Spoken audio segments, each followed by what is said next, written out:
అనంతపురం జిల్లాలో సీసీ కెమెరాల ద్వారా నిఘాని పెంచామని జిల్లా ఎస్పీ మురళీకృష్ణ తెలిపారు. చాట్ బాట్ సేవల ద్వారా మరోసారి జిల్లా పోలీసులు భారీగా సెల్ ఫోన్లను రికవరీ చేశారు. ఇందుకు సంబంధించిన వివరాలను జిల్లా ఎస్పీ పోలీస్ కాన్ఫరెన్స్ హాల్లో వెల్లడించారు. 53 లక్షలు విలువ చేసే 266 సెల్ ఫోన్లు ఈసారి రికవరీ చేశారు. ఇందులో మిస్ అయినవి 221 కాగా చోరీకి గురైనవి 45 మొబైల్ ఫోన్లున్నాయి. ఇప్పటి వరకు చాట్ బాట్ సేవల ద్వారా 15.4 కోట్లు విలువ చేసే 8,886 ఫోన్లు రికవరీ చేసినట్టు ఎస్పీ వెల్లడించారు. వీటిలో అనంతపురం జిల్లా నుండి 183, శ్రీ సత్యసాయి 41, కర్నూలు 15, కర్ణాటక 11, చిత్తూరు 5, తెలంగాణ 6, విశాఖపట్నం ప్రాంతాల నుండి సెల్ ఫోన్ రికవరీ చేశారు. రికవరీ చేసిన ఫోన్లను ఎస్పీ బాధితులకు అందజేశారు. ఈ సందర్భంగా ఆయన మాట్లాడుతూ అపరిచితులు విక్రయించే సెల్ ఫోన్లను కొనవద్దని ఎస్పీ మురళీకృష్ణ సూచించారు. మొబైల్ ఫోన్లు తస్కరించే వారిపై ప్రత్యేక నిఘా ఉందని, కంప్లైంట్ ఇచ్చిన వెంటనే దర్యాప్తు ప్రారంభించి తక్కువ టైంలోనే వీటిని రికవరీ చేస్తున్నట్టు వివరించారు. ఈరోజు మనం ఇక్కడ మొబైల్స్ ఏవైతే ఉన్నాయో అవి మిస్ కావడం కానీ తస్కరించడం కానీ జిల్లా పరిధిలో జరిగినటువంటి వాటి మీద మనకి వచ్చినటువంటి ఇన్ఫర్మేషన్ని చాట్ బాట్ ద్వారా, అలాగే సిఈఐఆర్ పోర్టల్ ద్వారా వచ్చినటువంటి ఇన్ఫర్మేషన్ మేరకు మిస్ అయినటువంటి మొబైల్స్ని కానీ తస్కరించబడిన మొబైల్స్ని కానీ వాటిని ట్రేస్ చేసి ఎవరైతే బాధితులు ఉన్నారో పోగొట్టుకుని ఉన్నారో వాళ్ళందరికీ కూడా ఈరోజు ఇవ్వడం అనేటటువంటిది ఈ కార్యక్రమాన్ని ఇక్కడ ఆర్గనైజ్ చేసుకోవడం జరిగింది. దీనిలో ఈ దఫాలో 266 మొబైల్స్ని మనం ట్రేస్ చేసి అవన్నిటిని కూడా బాధితులకి ఇవ్వడం జరుగుతుంది. దీనిలో మిస్ అయినవి ఒక 221 మరియు ఒక 45 మొబైల్స్ చోరీకి గురైనవిగా బాధితులు తెలియపరిచిన ఇన్ఫర్మేషన్ మీద మనం వాటిని చేయడం అనేటటువంటిది ట్రేస్ చేయడం అనేటువంటిది జరిగింది. ముఖ్యంగా అదర్ స్టేట్స్లో కూడా ఇవి ఉన్నవి ఐడెంటిఫై చేసుకొని అటు కర్ణాటకలో కానీ ఇటు తెలంగాణలో కానీ ఉన్న వాటిని కూడా మనం టీమ్స్ని పంపించి ట్రేస్ చేసి తీసుకొచ్చి వాళ్ళకి ఈరోజు ఇవ్వడం అనేటటువంటిది జరుగుతుంది. సో మొబైల్ అనేటటువంటిది ఈరోజు చాలా ఇంపార్టెంట్ ఎలక్ట్రానిక్ గ్యాడ్జెట్ అనేటటువంటిది అందరికీ తెలిసిన విషయమే.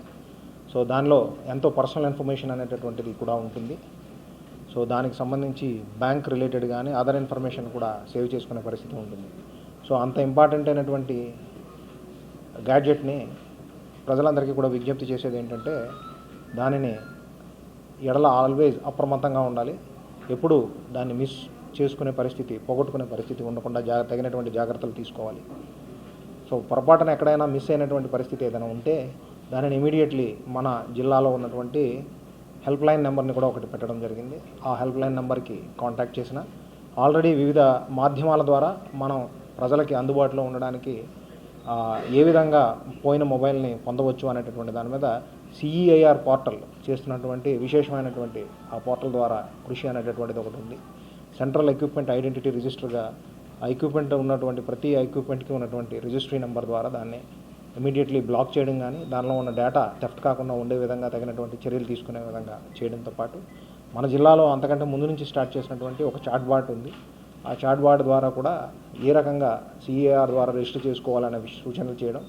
సో మన ఐటీ కోర్ ఏదైతే ఉందో, మన సైబర్ సెల్ టీం అయితే ఉందో ఆ సైబర్ సెల్ టీం ఆధ్వర్యంలో కూడా ఇమీడియట్లీ ఎవరైతే బాధితులు ఉన్నారో వాళ్ళకి ఒక లింక్లు దీనికి సంబంధించి సిఏఆర్కి సంబంధించి కానీ చాట్ బాట్కి కానీ లింకులు పంపించడం, సైబర్ క్రైమ్కి కానీ సంబంధించిన ఉంటే దానికి కూడా లింక్ని పంపించి ప్రజలకి దానిని అందుబాటులో ఉండే విధంగా ఈజీగా దానికి సంబంధించినటువంటి విషయాలని అవగాహన చేసుకొని దానికి సంబంధించిన ఇన్ఫర్మేషన్ని దానిలో ఎంటర్ చేసి బాధితులు ఎవరైతే ఉన్నారో వాళ్ళందరూ కూడా వాళ్ళ యొక్క మొబైల్స్ని త్వరితగతిన ట్రేస్ చేసుకునే విధంగా తగినటువంటి చర్యలు తీసుకునే విధంగా మనం ఏర్పాటు చేయడం అనేది జరిగింది. ఈ సీసీటీవీ కెమెరాస్ను కూడా మళ్ళీ ఒకసారి రివ్యూ చేసుకొని మరింతగా దానిని రానున్న కాలంలో పెంపొందించేందుకు కృషి చేయడం అనేటటువంటిది జరుగుతుంది. సో తర్వాత ఎవరైతే వీటిని మొబైల్స్ని కొనేవాళ్ళు ఉంటారో దానిలో పబ్లిక్ ఉండొచ్చు, షాప్స్ వారు కానీ ఉండొచ్చు, వాళ్ళందరికీ చేసేటటువంటి సూచనలు ఏంటంటే ఎవరు పడితే వాళ్ళ దగ్గర మొబైల్స్ అనేటటువంటివి కొనడం అనేటటువంటిది ప్రాపర్ డాక్యుమెంట్స్ లేకుండా కొనకూడదు. సో దానికి సంబంధించినటువంటి ప్రాపర్ డాక్యుమెంట్స్ అంటే బిల్స్ తర్వాత ఇవి ఉన్న మాత్రమే కొనేటటువంటి పరిస్థితి ఉండాలి.